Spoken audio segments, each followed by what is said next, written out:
Hello, friends. This is Dave Hurwitz, executive editor at ClassicsToday.com, with yet another episode of Dave's Faves. And today I'm going to talk about, I was just tooling around through my pile of stuff over here, and I came across a disc that I really, really love. I love all of these, but really love it. It's unusual, it's different, and it's Copland, and it's not Appalachian Spring.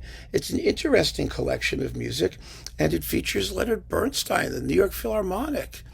There were, at the time that these were coming out, this was when, 1981 is when it was released, right? 91. All right, we were sort of at the end of the classical recording hysteria when so much stuff was being re-recorded. And even Bernstein and Deutsche Grammophon was releasing all this material and re-recording things and redoing things. But this was wonderful because it was kind of unique in terms of repertoire, in terms of what you get. And it's a fabulous disc. Absolutely fabulous. You get El Salón, México. That's sort of the draw to get people to buy it. This is late Bernstein, so it's a little bit slower than he used to be. But in this particular case, El Salón, Mexico, if you know it at all, and I've played it, is a bear. It's insanely difficult to play, and it works at various tempos because it's so rhythmically intricate that this is one of those cases where, you can slow it down a little. If you hit the rhythms, it's going to be great. Boy, do they hit the rhythms. See, it's written in essentially in 8. In other words, in rapidly moving eighth notes, 8 to a bar.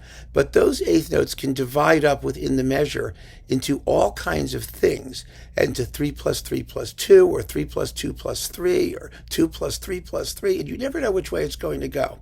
And so when you're playing it, what you wind up doing, actually, as you do with the Rite of Spring, it's a rather similar situation. And like the sacrificial dance at the very end, you count eighth notes.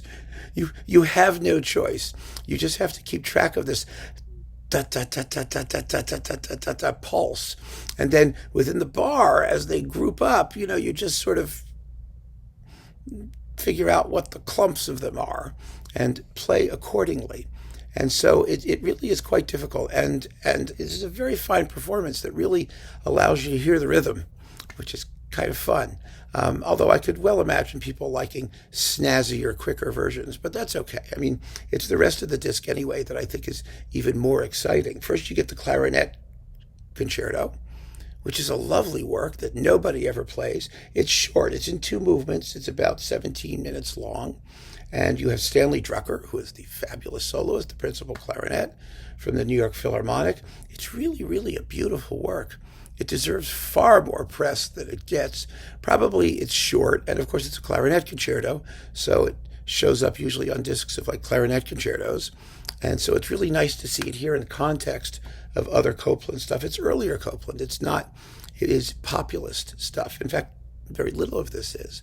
You get the music for theater, which is a 5-movement fabulous suite of music that he wrote for various, theatrical productions and things. And it's also, it's jazzy, it's snazzy, it's sassy, it's easy to listen to, actually. It's not difficult music by any stretch of the imagination, but it's also very, very, very unfamiliar if you know the 3 big Copland ballets and maybe the Third Symphony and the Fanfare for the Common Man. It's not that style of Copland, but it's recognizably Copland. You have those wonderful open sonorities and the really perky orchestration, and of course the Stravinskyan approach to rhythm, and it's just terrific.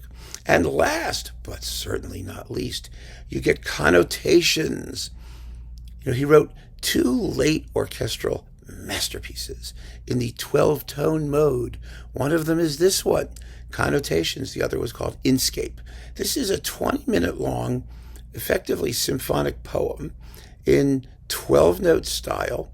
And the wonderful thing about it, I think, is that it's obviously fabulous music. You listen to it, it sounds just like Copland. You recognize it instantly who the composer is. It's full of arresting sonorities, and you just relax and let it happen.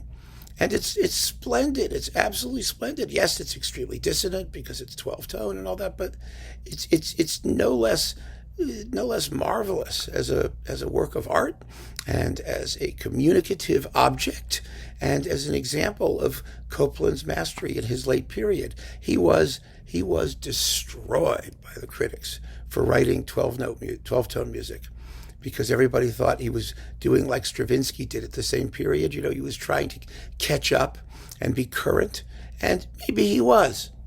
I mean, I would never deny that, but so what? Doesn't he have the right to do that? Doesn't any composer have the right to do that? Especially if they're going to write great music. Who cares? I mean, the whole argument had nothing to do with the quality of the music and everything to do with politics, which, just doesn't really go well with this sort of thing. So this is an absolutely splendid and sort of off the beaten pathish Bernstein Copland disc.